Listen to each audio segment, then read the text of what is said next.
નમસ્કાર. પ્રધાનમંત્રી નરેન્દ્ર મોદી પરની અમારી વિશેષ રજૂઆતમાં આપનું સ્વાગત છે. હું છું આપની સાથે સંધ્યા. નરેન્દ્ર મોદીના કાર્યકાળમાં દેશ બદલાયો અને નરેન્દ્ર મોદીએ પણ દેશમાં કેટલી વસ્તુઓ બદલી. નરેન્દ્ર મોદી પહેલા બિન કોંગ્રેસી પ્રધાનમંત્રી છે કે જે પોતાની તાકાતથી 2 વાર પૂર્ણ બહુમતીથી લોકસભામાં પહોંચ્યા.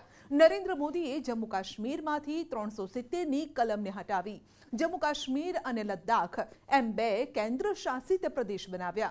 નરેન્દ્ર મોદીએ કાળા નાણાં પર સકંજો કસ્યો. જનધન યોજના, ઉજ્જવલા યોજના થકી ગરીબોના ઉત્થાન માટે પ્રયાસ કર્યો. નરેન્દ્ર મોદીએ એવી યોજનાઓ શરૂ કરી કે જે દેશમાં બદલાવ લાવવામાં સફળ રહી અને એવા નિર્ણયો લીધા કે જેનાથી વિકાસની ગતિ બમણી થઈ. ત્યારે આ જ મુદ્દે નરેન્દ્ર મોદીએ લીધેલા આવા જ ક્રાંતિકારી નિર્ણયો અને યોજનાઓ જોઈએ.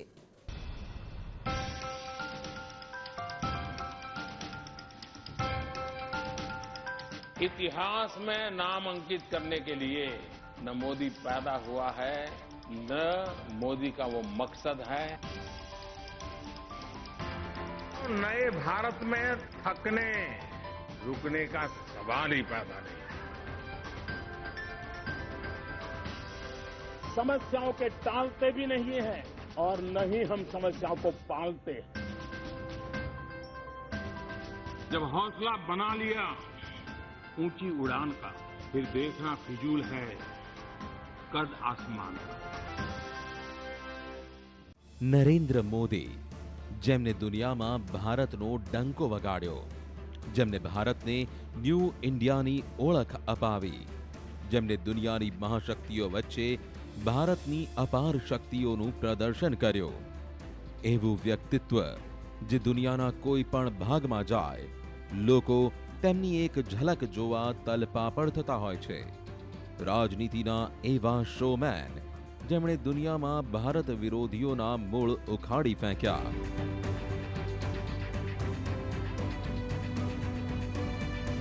ભારત અને ભારતીયોને નવી ઉર્જાથી ભરનારા સપનાના સોદાગરનું નામ છે નરેન્દ્ર મોદી.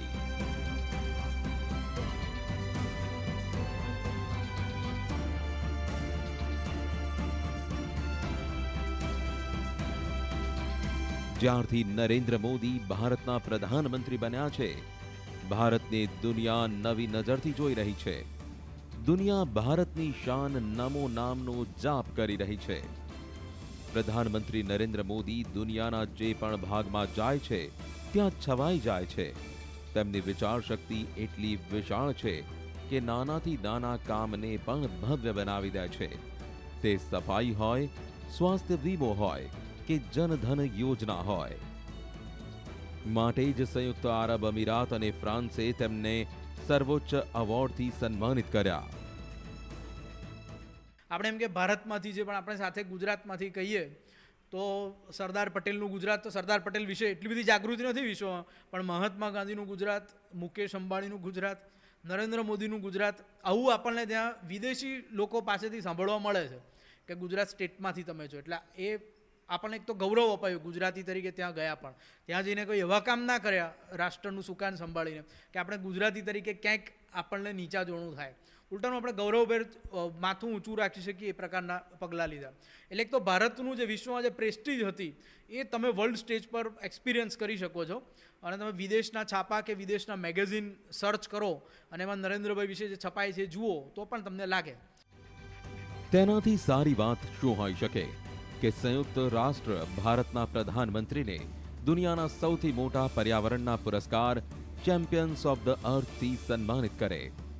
સત્તાના 6 વર્ષમાં જ પ્રધાનમંત્રી નરેન્દ્ર મોદીને દુનિયાના 6 દેશ પોતાના દેશના સૌથી મોટા નાગરિક સન્માનથી સન્માનિત કરી ચૂક્યા છે. આ સન્માનોથી ન માત્ર મોદીનું માન વધતું પણ દેશનું માન પણ વધે છે. તે વિશ્વાસ વધે છે કે આપણે જે પથ પર આગળ વધી રહ્યા છીએ તેને દુનિયા બિરદાવી રહી છે. મોદીએ ભારતને લઈ વિશ્વની દ્રષ્ટિ બદલી છે.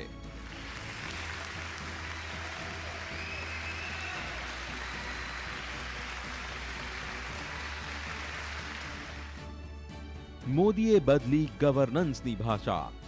और मैं आपको विश्वास दिलाता हूं भाइयों बहनों, मैं मेरे सरकार के साथियों को भी कहता हूं अगर आप 12 घंटे काम करोगे तो मैं 13 घंटे करूंगा, अगर आप 14 घंटे काम करोगे तो मैं 15 घंटे करूंगा। क्यों? क्योंकि मैं प्रधानमंत्री नहीं, प्रधान सेवक के रूप में आपके बीच आया। 10 કરોડથી વધુ શૌચાલયનું નિર્માણ અને દુનિયાનું સૌથી મોટું સફાઈ અભિયાન ચલાવ્યા બાદ હવે પ્રધાનમંત્રીએ પ્લાસ્ટિક કચરા મુક્ત ભારતનું બીડું ઉપાડ્યું છે. સ્વચ્છ ભારત અભિયાનનો ભાગ હતું સ્વચ્છ ઇંધણ. 2016માં પ્રધાનમંત્રી નરેન્દ્ર મોદીએ ઉજ્જવલા યોજના હેઠળ ગરીબી રેખા નીચે આવતા પરિવારોને મફતમાં ગેસ સિલિન્ડર આપવાની યોજના શરૂ કરી હતી. ઉજ્જવલા યોજનામાં 7 કરોડથી વધુ મહિલાઓને ગેસ સિલિન્ડર આપવામાં આવ્યા. ઉજ્જવલા યોજનાથી ગરીબોના ઘરમાં રસોઈ ગેસ પહોંચાડવામાં આવ્યો. साथियों, औरंगाबाद आज एक और बहुत बड़ी सिद्धि का साक्षी बन रहा है. ये सिद्धि आपकी है, देश की करोड़ों बहनों की है. उज्ज्वला योजना के तहत 8 करोड़ मुफ्त गैस कनेक्शन देने का जो संकल्प हमने लिया था, वो आज इस मंच पर इन लाखों बहनों की हाजिरी में सिद्ध हुआ है. ગરીબોના ઘરોમાં લાવ્યા અજવાળો. આઝાદીના આટલા વર્ષો બાદ પણ દેશના કેટલાય ભાગોમાં અંધારું હતું, પણ સરકારે ગત વર્ષે 19,000 ગામોમાં વીજળી પહોંચાડી દેશના દરેક ઘરમાં અજવાળો ફેલાવ્યો. પ્રધાનમંત્રી નરેન્દ્ર મોદીની ખાસિયત જ તે છે કે ગત સરકારોએ જે મુદ્દાઓને હાંસિયામાં ધકેલી દીધા હતા, જેમ કે વીજળીનો મુદ્દો, રાંધણ ગેસનો મુદ્દો, પ્રધાનમંત્રીએ તે મુદ્દાઓને દેશની ગરિમા સાથે જોડી દીધા. 5 ટ્રિલિયનની અર્થવ્યવસ્થાનું સપનું. બીજી ઇનિંગ્સ સંભાળતા જ નરેન્દ્ર મોદીએ 5 ટ્રિલિયનની અર્થવ્યવસ્થાનું સપનું જોયું. પણ ગ્લોબલ મંદીએ પ્રધાનમંત્રી નરેન્દ્ર મોદીના આ સપનાને ધૂંધળું કર્યો. જીડીપી વિકાસ દર 5%એ આવી ગયો. ઓટો સેક્ટરમાં કડાકો બોલી ગયો. મારુતિ જેવી કંપનીઓમાં છટણી શરૂ થઈ. એક તરફ નોકરી મેળવવી લોકો માટે મોટો પડકાર છે. દુનિયામાં આર્થિક વિકાસની ગતિ મંદી પડી છે. તેની અસર ભારતની અર્થવ્યવસ્થા પર પણ પડી શકે છે. પણ પ્રધાનમંત્રી નરેન્દ્ર મોદીએ ન માત્ર બેંકોના વિલીનીકરણનો નિર્ણય લીધો, પણ રિઝર્વ બેંક પાસેથી પણ પૈસા લઈને કડક અને મુશ્કેલ નિર્ણય લીધો. $5 ट्रिलियन इकोनॉमी, इसका सपना संजोया है. 130 करोड़ देशवासी अगर छोटी छोटी चीजों को लेकर चल पड़े तो $5 ट्रिलियन इकोनॉमी कईयों को मुश्किल लगता है, वो गलत नहीं हो सकते हैं, लेकिन अगर मुश्किल काम नहीं करेंगे तो देश आगे कैसे बढ़ेगा. 2014માં તાજપોશી બાદ નરેન્દ્ર મોદીએ જીએસટી લાગુ કરવાનો ઈરાદો વ્યક્ત કરી દીધો હતો. તે પળ આવી 2017માં, જ્યારે સંસદના સેન્ટ્રલ હોલમાં આર્થિક આઝાદીને લઈને ઐતિહાસિક નિર્ણય લેવાયો હતો. કાશ્મીરથી કન્યાકુમારી અને કચ્છથી કટક સુધી દેશ એક હોય તો ટેક્સ એક કેમ નહીં? જે કામ પહેલા ફાઇલોમાં દમ તોડી રહ્યું હતું, તેને નરેન્દ્ર મોદીએ એક નવી જિંદગી આપી. कोई वस्तु कितनी ही दूर क्यों न हो, उसका मिलना कितना ही कठिन क्यों न हो, वो पहुंच से कितनी ही बाहर क्यों न हो, कठिन तपस्या और परिश्रम से उसे भी प्राप्त किया जा सकता है, और ये आज हुआ है. પ્રધાનમંત્રી બન્યા પહેલા નરેન્દ્ર મોદીએ કાળા નાણાંને લઈ વચન આપ્યો. આ દિશામાં નરેન્દ્ર મોદીએ ત્યારે ડગલું માંડ્યું જેની કોઈને ખબર પણ ન પડી. एक ऐसी सरकार जो आपकी आकांक्षाओं को पूरा करने के लिए पूरी ताकत लगा देगी. बीते 100 दिन में देश ने इसका ट्रेलर देख लिया है. જ્યારે ચંદ્રયાન 2 પોતાના મિશનની એકદમ નજીક પહોંચી થોડા અંતર માટે રહી ગયો, જ્યારે વૈજ્ઞાનિકોના ચહેરાઓ પર નિરાશા છવાઈ ગઈ, જ્યારે આખો દેશ ઉદાસ હતો, ત્યારે પ્રધાનમંત્રી નરેન્દ્ર મોદીએ ન માત્ર ઇસરો પ્રમુખને તાકાત આપી, પણ ત્યાં દરેક વૈજ્ઞાનિકોનો જુસ્સો વધાર્યો. મુશ્કેલ પળમાં તે બતાવ્યો કે નેતૃત્વ શું હોય છે. પ્રધાનમંત્રી નરેન્દ્ર મોદી પોતાના નિર્ણયોથી બધાને ચોંકાવે છે, પણ તેમના નિર્ણયોમાં તે સાહસ હોય છે, જેનાથી મોટા મોટા ધુરંધરો પણ ડરતા હોય છે. જમ્મુ કાશ્મીરમાંથી કલમ 370 દૂર કરવાનો નિર્ણય પણ એવો જ નિર્ણય હતો. પ્રધાનમંત્રી નરેન્દ્ર મોદીએ આ નિર્ણય લઈ અને નવો ઇતિહાસ રચ્યો અને કાશ્મીરની ભૂગોળ જ બદલાઈ ગઈ.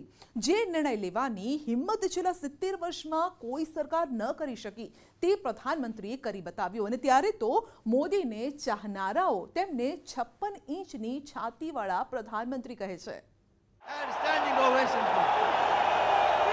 इतनी विशाल संख्या में आप सबको बहुत बहुत नमस्कार.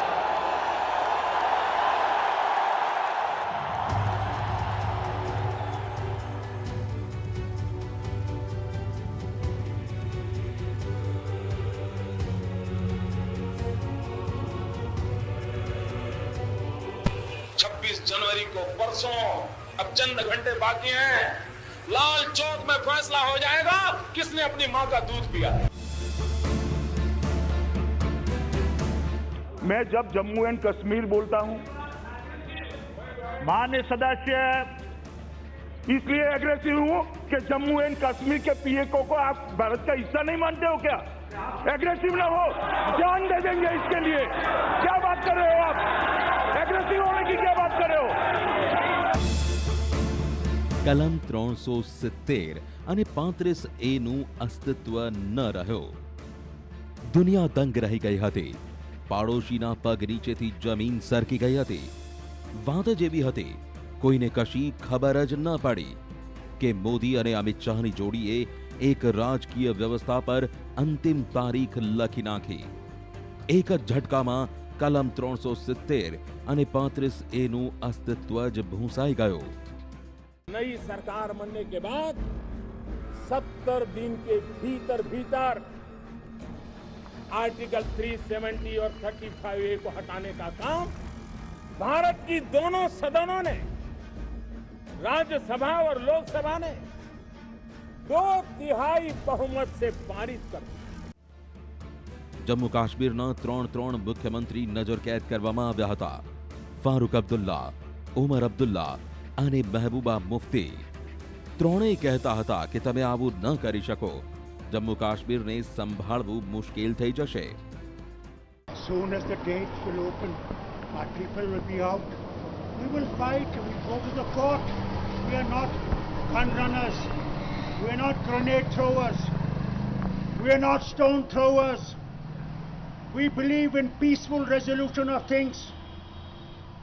If they want to murder us, we are ready. My chest is ready. Fire here, not into my back. For I stood for this nation. પણ જમ્મુ કાશ્મીરનો નકશો બદલાઈ ચૂક્યો હતો. લદ્દાખને કેન્દ્ર શાસિત પ્રદેશ જાહેર કરી દેવામાં આવ્યો હતો. બાકીના જમ્મુ કાશ્મીરને કેન્દ્ર શાસિત પ્રદેશ જાહેર કરી દેવામાં આવ્યો. પ્રધાનમંત્રી નરેન્દ્ર મોદીએ તે કામ કરી દેખાડ્યું હતું જેને અડવાની પણ દેશના 13 પ્રધાનમંત્રીઓએ હિંમત સુદ્ધા નહોતી કરી.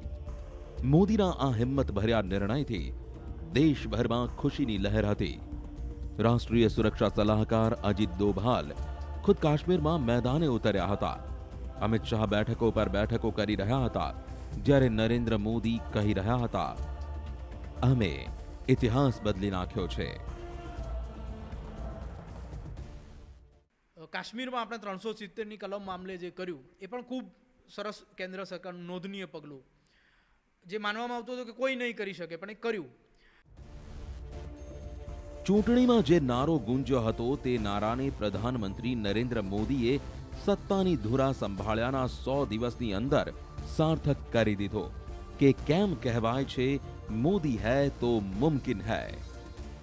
बीते 4.5 वर्ष से आप सभी के आशीर्वाद से ऐसे अनेक काम थे जिनके बारे में सिर्फ चर्चाएं ही हुआ करती थी।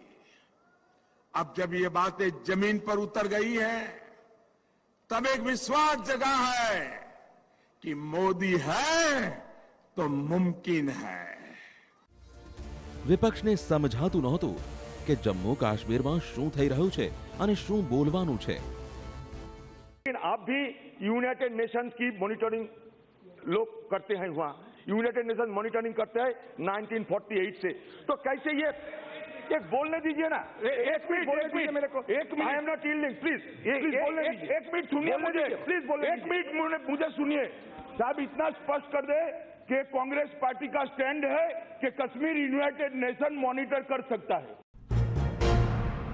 કોંગ્રેસનું સ્ટેન્ડ લોકોને સમજાતું નહોતું। કોઈ કહી રહ્યું હતું કે સાથે છે, કોઈ કહી રહ્યું હતું સાથે નથી, પણ અન્ય વિપક્ષી પાર્ટીઓ મોદીના આ નિર્ણયથી ખુશ હતી। અખિલેશ યાદવ સાથે આવી ગયા। માયાવતી મોદીના આ નિર્ણયના ગુણગાન ગાતા થાકતા નહોતા। સુપ્રીમ કોર્ટમાં આ નિર્ણય ગયો તો ખરો, પણ જજે કંઈ ન સાંભળ્યો। કહ્યું જે પણ કહેવું હોય તે ઓક્ટોબરમાં આવીને કહો। પાડોશી દેશ સવાલ ઉઠાવવા लाग्यो કે જમ્મુ કાશ્મીરમાં સ્થિતિ સામાન્ય ક્યારે થશે, પણ જમ્મુ કાશ્મીરની જનતાએ પાડોશી દેશોને સણસણતો તમાચો માર્યો। જમ્મુ કાશ્મીરમાંથી કલમ 370 હટાવીને મોદીએ ઇતિહાસના પાનાઓમાં પોતાનું નામ અમર કરી દીધું। જે 370 કલમથી બીજા બધા પ્રધાનમંત્રીઓ ડરતા હતા, મોદીએ ન માત્ર 370ની કલમને દૂર કરી જમ્મુ કાશ્મીરનું નવું ભાગ્ય લખી નાખ્યું। એટલું જ નહીં, મિશન કાશ્મીર બાદ પીઓકેને લઈ ભર્યો છે હુંકાર। बलूचिस्तान के लोगों ने, गिलगित के लोगों ने, पाक ऑक्युपाइड कश्मीर के लोगों ने, वहां के नागरिकों ने जिस प्रकार से मुझे बहुत बहुत धन्यवाद दिया है। मोदी है तो मुमकिन है। पाकिस्तान ने भणाव्यो बराबरनो पाठ। पूरा देश आज एक है और हमारे जवानों के साथ खड़ा है। ઇમરાન ખાનના દેશની બરબાદીની કહાની તે દિવસથી શરૂ થઈ હતી જે દિવસે પાકિસ્તાને પુલવામામાં આપણા સૈનિકો પર હુમલો કરાવ્યો હતો। તે દિવસે મોદી સરકારે નક્કી કરી લીધું હતું પાકિસ્તાનને પાઠ ભણાવવાનો, જેથી તે ઘરનું પણ ન રહે ન ઘાટનું પણ રહે। આ પ્રધાનમંત્રી મોદીની વિદેશ નીતિની અસર છે કે પાકિસ્તાનની હકીકત દુનિયાના દેશ સમજવા लाग्યા છે। બધાને ખબર પડી ગઈ કે આતંકવાદ પીડિત હોવાના નામ પર પાકિસ્તાન ડોલરની મદદ લેતું હતું અને આતંકીઓ મજબૂત બનતા હતા। आज आतंकवाद एक विचारधारा बन गई है जो किसी सरहद से नहीं बंधी है। ये एक ग्लोबल प्रॉब्लम है, ये ग्लोबल थ्रेट बन गया है जिसकी मजबूत जड़ें हमारे पड़ोस में फल फूल रही है। કાશ્મીરમાંથી આર્ટિકલ 370 હટતા જ પાકિસ્તાનને પીઓકે ગુમાવવાનો ડર સતાવવા લાગ્યો હતો। ત્યારબાદ ઇમરાન ખાને દુનિયાના દરેક મંચ પરથી ભારત વિરુદ્ધ જુઠ્ઠાણાની જાળ બિછાવવાનું શરૂ કર્યું, પણ સફળતા નહીં મળી। પહેલા દેશમાં સરકારોની નીતિ સંરક્ષણાત્મક રહી। પહેલા સરકારો દોસ્તીનો હાથ વધારતી રહી અને પોતાના જ હાથ દઝાડતી રહી। નરેન્દ્ર મોદીએ પણ પ્રધાનમંત્રી બનતા જ આ રીતભાતને આગળ વધારી હતી, પણ તે જલ્દી સમજી ગયા કે પાકિસ્તાન સામે બચાવની નીતિ સાથે સાથે હુમલાની પણ નીતિ અપનાવવી પડશે। मैं दोस्तों इंतजार लंबा नहीं कर सकता। चुन चुन करके हिसाब लेना ये मेरी फितरत है। પહેલા નીતિ હતી કે પાડોશી જો આપણા ઘરમાં પથ્થર ફેંકે તો બચાવ માટે દિવાલ ઊંચી કરવામાં આવતી હતી, પણ મોદી સરકારે તે નક્કી કરી લીધું કે પાકિસ્તાન જે પથ્થર ફેંકશે તેનો બચાવ તો કરવામાં આવશે જ, સાથે જ તેનો બદલો પણ લેવામાં આવશે। भारत की ये नीति रही है, हम किसी को छेड़ते नहीं हैं, लेकिन मैं फिर साफ कर दूं कि नए भारत को किसी ने छेड़ा तो वो छोड़ता भी नहीं है। પાકિસ્તાન બહુ પહેલાથી યુદ્ધની ધમકી આપતું આવ્યું છે પણ આ મોદીનું ન્યૂ ઇન્ડિયા છે, જેને સ્પષ્ટ કહી દીધું છે કે હવે પાકિસ્તાનની ગીદડ ભભકી નહીં ચાલે. પ્રધાનમંત્રી મોદી પહેલા જ પાકિસ્તાનને તેની ભાષામાં જવાબ આપી ચૂક્યા છે. ठीक किया ना मैंने, वरना आए दिन हमारे पास न्यूक्लियर बटन है, न्यूक्लियर बटन है, यही कहते थे. हमारे अखबार वाले भी लिखते थे पाकिस्तान के पास भी न्यूक्लियर है. तो हमारे पास क्या है भाई? ये दिवाली के लिए रखा है क्या? મોદીની કૂટનીતિએ પાકિસ્તાનને એવો પાઠ ભણાવ્યો કે ન મુસ્લિમ દેશો સાથે રહ્યા, ન અમેરિકાનો સાથ મળ્યો, ન ચીનનો સાથ મળ્યો. પહેલા પાકિસ્તાને સંયુક્ત રાષ્ટ્રના દરવાજા ખટખટાવ્યા, પણ કોઈ સુનાવણી જ ન થઈ. पनाह देने वाले, आतंकवाद को प्रोत्साहन देने वाले, आतंकवाद को एक्सपोर्ट करने वाले, ऐसी सारी ताकतों को, दुनिया की ताकत को जोड़ करके आतंकवाद को नष्ट करने की प्रयासों में भारत अपनी भूमिका अदा करे. મોદી હૈ તો મુમકિન હૈ. ટ્રિપલ તલાકનું કલંક મિટાવ્યો. अरबिक कंट्री, इस्लामिक कंट्री, मजहब परस्त कंट्री भी अपने समाज की खवातीनों के लिए बदलाव करने की कोशिश कर रहे हैं. तो हम तो एक डेमोक्रेसी हैं, हम तो एक सेक्युलर कंट्री हैं, तो यहाँ पर क्यों नहीं होना चाहिए. બધો વિરોધ એક તરફ અને પ્રધાનમંત્રી નરેન્દ્ર મોદીનો આત્મવિશ્વાસ એક તરફ.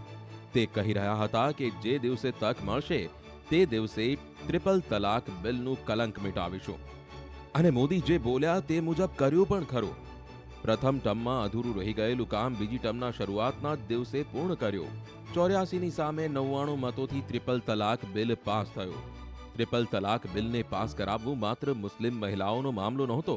રાજનીતિના તે વિશ્વાસને ટકાવી રાખવાનો હતો જેના આધારે લોકોએ મત આપ્યા હતા. મુસ્લિમ મહિલાઓએ તે દિવસે નવી આઝાદી અનુભવી. अगर इस देश में हम सती प्रथा को खत्म कर सकते हैं, हम भ्रूण हत्या को खत्म करने के कानून बना सकते हैं, अगर हम बाल विवाह के खिलाफ आवाज उठा सकते हैं, हम दहेज में लेन देन की प्रथा के खिलाफ कठोर कदम उठा सकते हैं, तो क्यों न हम 3 तलाक के खिलाफ भी आवाज उठाएं. પ્રધાનમંત્રી નરેન્દ્ર મોદીએ ટ્રિપલ તલાક સમાપ્ત કરી એક સાથે 3 કામ કર્યા. પહેલું મુસ્લિમ મહિલાઓને પોતાની સાથે જોડવાનું, બીજું ઉદાર મુસલમાનોના દિલ જીતી લેવા, અને ત્રીજું મુસ્લિમ વિરોધી હિન્દુ વોટ બેંક મજબૂત કરવી. ટ્રિપલ તલાકને દેશમાંથી કાયમ માટે જાકારો આપી તે સાબિત કરી દીધું કે તે જે કહે છે તે તેમને તક મળે ત્યારે કરે પણ છે. સ્પેશિયલ રિપોર્ટમાં અત્યારે બસ આટલું જ. રજા આપશો. નમસ્કાર.